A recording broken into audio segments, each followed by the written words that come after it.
was 3 friends, no, actually more, who were very concerned about environment, pollution, too many cars. So they all get together in an organization called Gaia, and were fighting about the better world. But soon they understand, what can we do? Always protest, be insatisfied? No, let's better create an alternative. So they made a Casa d'Horta, a place where we serve local, as much as we can, vegan food, and try to create jobs for ourselves, try to do what we like the most, and get together with people who share with us the same things. I cannot.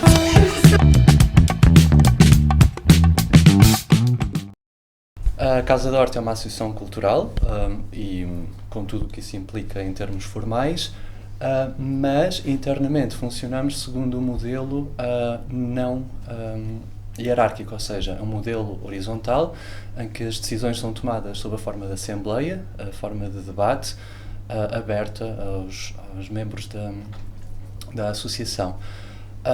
Este processo de tomada de decisão é feito com diálogo e sempre na direção, quando possível, de um consenso, e portanto também estamos sempre abertos às propostas que os nossos associados e associadas queiram trazer para cima da mesa. Em termos financeiros, a Casa d'Horta é financiada através da sua cantina e do seu bar vegan, e também trabalhamos com projetos internacionais, como por exemplo o Corpo Europeu de Solidariedade, sim, correto, que também contempla sempre uma parte de orçamento que ajuda, portanto, a financiar as associações participantes. Correto? Ótimo.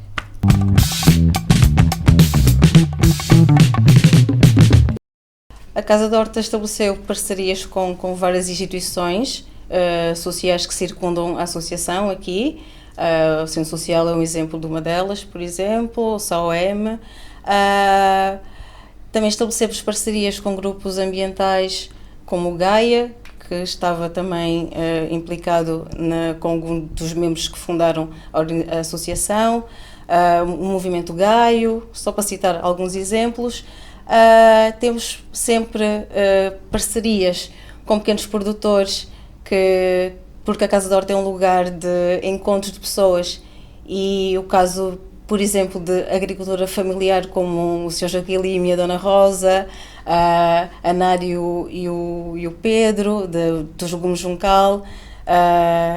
Mais antigamente tínhamos uma parceria com as agitadoras das alquimias, que estavam a construir uma casa ecológica.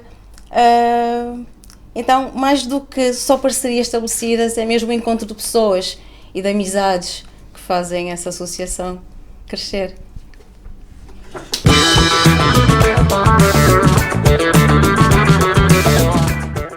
É uma questão, claro, muito complexa e muito quase impossível de sintetizar de uma forma muito resumida. Houve mudanças a muitos níveis, a evolução natural do próprio projeto, do próprio processo de construção do projeto, porque para além de ser um projeto, a Casa d'Horta também é um processo.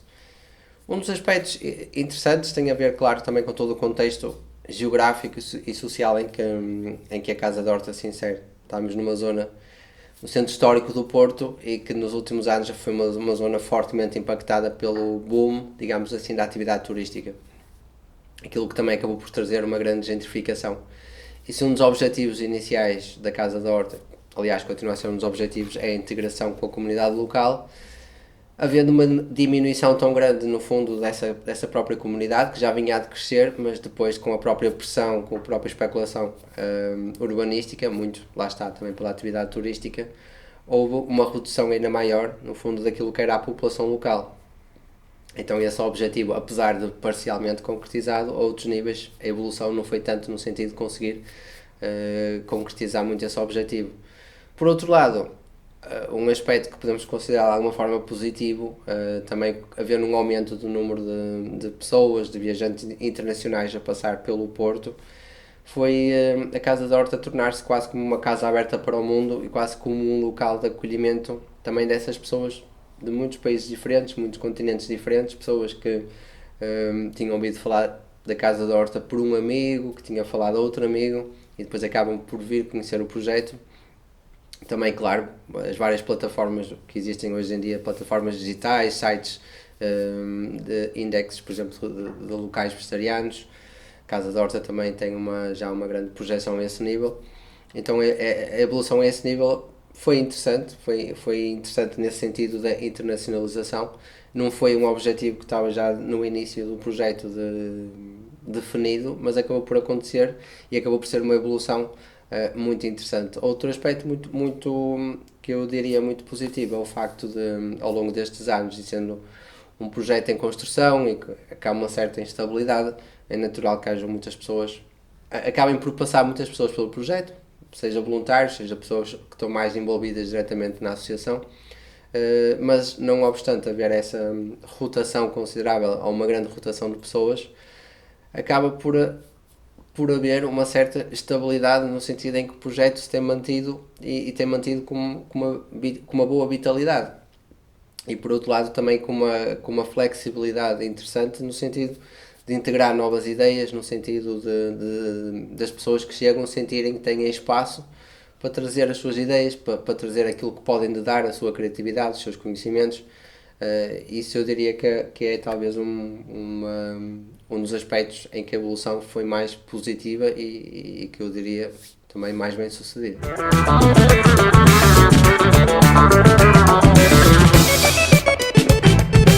Foram muitas,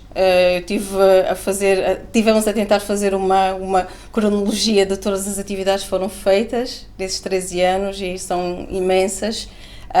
As atividades têm sempre muito a ver com quem está cá, seja com voluntários, os membros que estão cá, com os interesses das pessoas que nos propõem, e eu vou ler um pouco das atividades que foram feitas, assim de cabeça.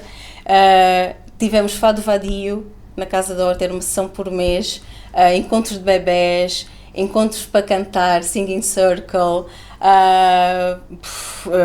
ciclos de cinema com variados temas, exposições, concertos, muitos workshops de várias naturezas, cursos de vegetarianismo, de saboria natural, uma infinidade de atividades, language exchange. Isso varia muito, como eu disse, de acordo com as atividades que nos propõem e com os interesses dos nossos voluntários e membros também.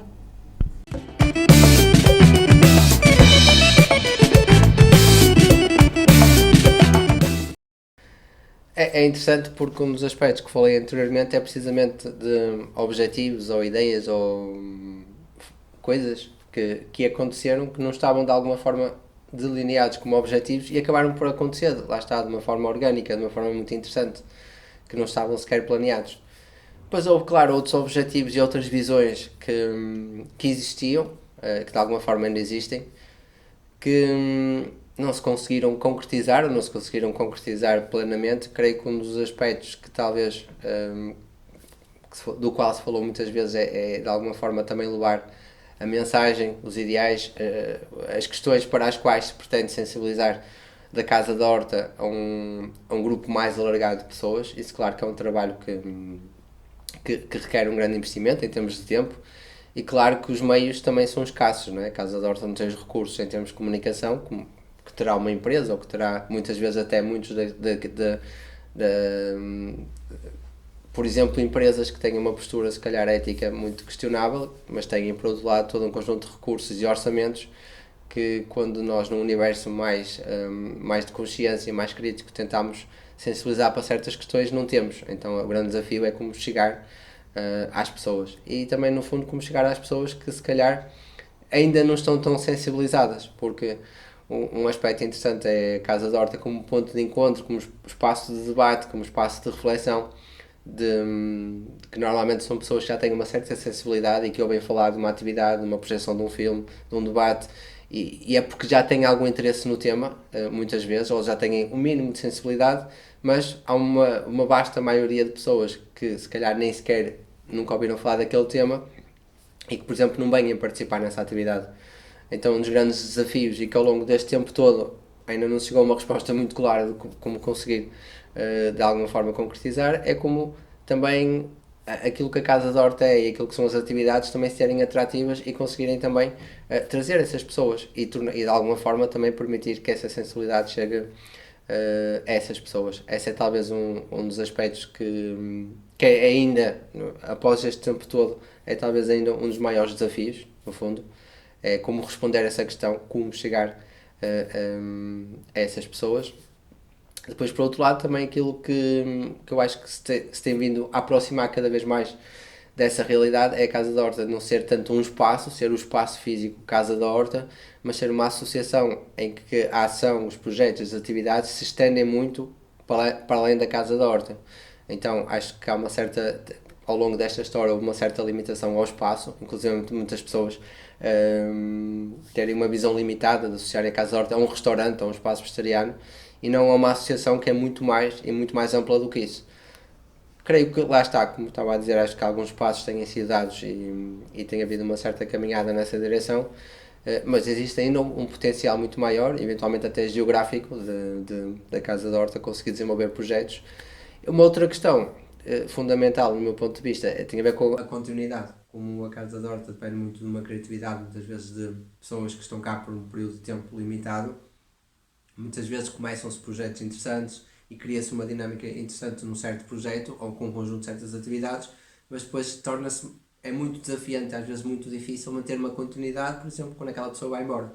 E esse é talvez um dos principais, um dos desafios mais aliciantes e que talvez pronto, seja um dos objetivos que está no ar de alguma forma, como concretizar, como conseguir maior continuidade nesses projetos. Fora isso, claro, haveria muitas outras questões, mas destacaria estas duas como as principais. Sigam o nosso canal no YouTube, Casa da Horta.